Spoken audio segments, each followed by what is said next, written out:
What is the biggest football tournament in the world? That's obvious, the World Cup. For years, the best footballers gather to compete for the title of the best team on the planet, and also for the most valuable trophy, which is made entirely of gold. Every player dreams of it, including Erling, the main character of our story. Erling has long blonde hair, a tall, muscular build, and a pouty mouth. He looks like an ancient warrior from the Viking era. He has been very talented at sports since he was a child. At the age of 5, he even broke the world record in the long jump. He inherited his athleticism from his mother and his love of football from his father. So it's no surprise that with his hard work and determination, he became a football superstar. A star who scores lots of goals and wins lots of trophies. But there's one trophy I want to win more than anything else. The World Cup, Erling always said. But fulfilling this wish is really difficult. The championship is not played by one footballer, but by the whole team. And his country, Norway, does not have as many good players as he does.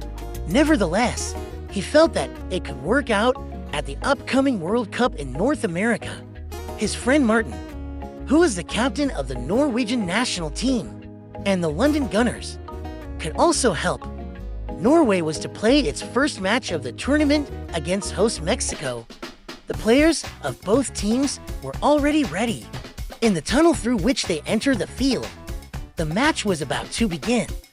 "You look like a superhero," said a little boy who was holding Erling's hand and was supposed to accompany him onto the field. Erling winked at him. "And which superhero is your favorite?" The boy thought for a moment. "Definitely Thor. He's the master of lightning and has a super hammer. And most importantly, he looks like you." The referee blew his whistle and the players took to the field. Over 100,000 fans cheered in the stands of the Aztec Stadium. Everyone waited for the two former world champions from Brazil to bring out the black box with a trophy so that everyone in the stadium see. But see it with their own eyes? The box was open and nothing. There was nothing inside. At first there was complete silence and then panic broke out. The players looked at each other in confusion. What had happened? Had someone stolen the cup? Who could have done such a thing? After all, someone was always guarding the cup. And could the championship even be played if there was no trophy for the winners?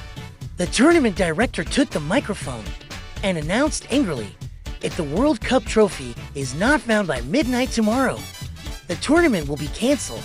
No trophy, no tournament." The fans began to boo and angrily go home. Little Santiago, who was walking hand in hand with Erling, began to cry. This was supposed to be the biggest game of my life. The only game where I would see you play live. And now the cup is gone. And there won't even be a championship. Erling stroked the boy's hair, took off his jersey, gave it to him as a souvenir, and went back to the locker room with his teammates. But Santiago's sad expression stayed in his mind until nightfall. In bed, he thought about what the little boy had said to him, that he looked like a superhero. Superheroes solve everything and catch the bad guys, right? So shouldn't he try to find the golden cup?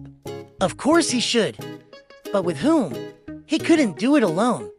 Why not create a special soccer search team? A team of football superheroes, like the Avengers of soccer. That night, Erling sent a message to a few select soccer players who were also at the championship, asking them to meet the next day and set out to find the cup. In the morning, they met at the largest square in Mexico. "Welcome," Erling began with a serious expression. "We may all be rivals on the field, but today we must join forces and find the World Cup trophy. We are all like famous superheroes. So let's use our football superpowers. We will find the trophy and save the World Cup. We only have until midnight. But where to look for the thief? Where could he be? Let's first investigate the place where the cup was found to have been stolen, suggested Virgil, and the others agreed. The group of football avengers easily climbed over the fence into the Aztec Stadium. Between the benches, there was still an empty black box for the cup on the table. The footballers stood around it. Teenager Yamal kicked the ball high into the air with joy. The ball landed right in the middle of the circle of football players and knocked a black box off the table. It broke into two pieces, and a small piece of paper fell out. Erling picked it up. Pyramid de Sol, he read. Does anyone know what that means? It's Spanish for Pyramid of the Sun, muttered Yamal. The Pyramid of the Sun is a huge pyramid not far from here. We went to see it with the English national team a few days ago. We all liked it there, especially our captain, added Jude. It was clear that our group had to go there immediately. Kylian was the first to reach the spot. At the top of the pyramid, he noticed a figure in white, but it quickly disappeared around the corner. We have to go up, he decided. The group of soccer avengers ran up what seemed like 1,000 steps to the top of the pyramid. After a moment of searching, they found a secret entrance at the top of the pyramid. However, it was blocked by a huge stone. Virgil tried to roll it away. It didn't budge. Then they all tried together, but the boulder still wouldn't move. After a moment's thought, Yamal pointed to the ball he still had at his feet. We're the best footballers in the world. We'll get there the way only we know how. Good idea. We all have some kind of football. Superpower. Pass it to me. I'll start. Erling decided and placed the ball 11 meters from the large stone. He took exactly 3.5 steps and kicked the ball with all his might. The stone broke into 1,000 pieces with a loud crash. Wow, nice shot, shooter, said Kylian appreciatively. Erling sat down cross-legged for a moment to celebrate, then continued with the others into the pyramid. Another test awaited the footballers there. The ground was full of poisonous snakes. It was impossible to walk among them. This is my moment, gentlemen. Yamal smiled and took the ball. He ran straight into the hissing beasts. He feinted with his body and dribbled between them with incredible ease. The ball was still stuck to his foot. And when he was done, the snakes were so tangled up that they couldn't even crawl. Good job, kid. Are you really only 17? Virgil, the oldest of the group, praised Yamal. The young man smiled, dazzling everyone with his new braces. The players walked into another dark room that looked like a cave. Stop. Don't take another step, a voice said. Suddenly, the cave was lit up by a fiery goal. Standing in it was a curly-haired goalkeeper. I am the Mexican guardian of the fiery goal. If you want to pass, you have to score a goal against me. Now it's my turn, said Kylian, taking the ball. He ran up a little from the left and turned his body so that everyone thought he was going to shoot at the far post. The goalkeeper had no chance. A spectacular goal. Kylian spread his arms in celebration, then tucked them under his armpits and rejoiced with his friends. The players advanced to the next level. In the next level of the pyramid, they entered a large space where lava was spilled all over the ground.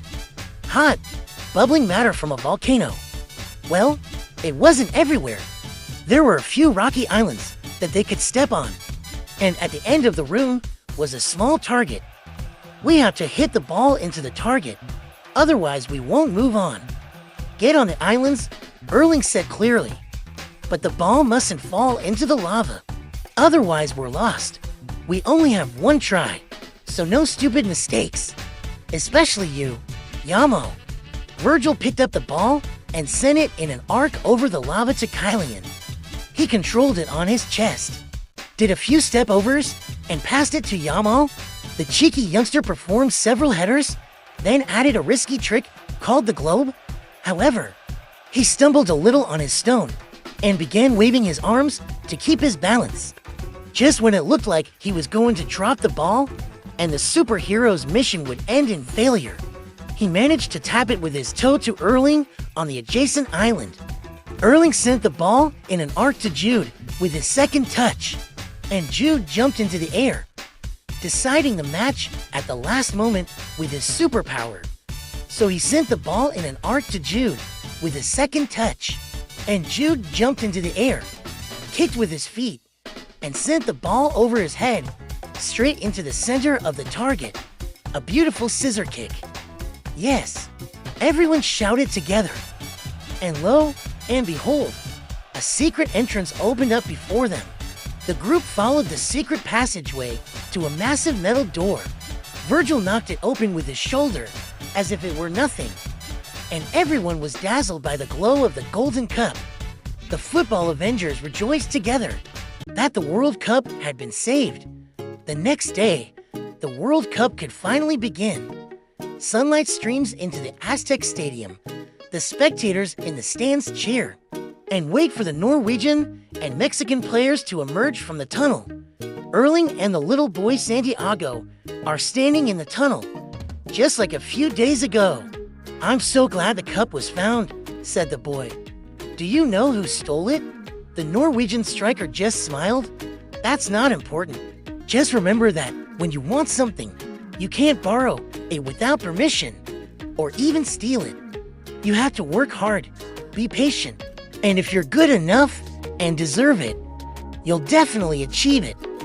You too can achieve anything you want, just like a superhero, like winning the World Cup."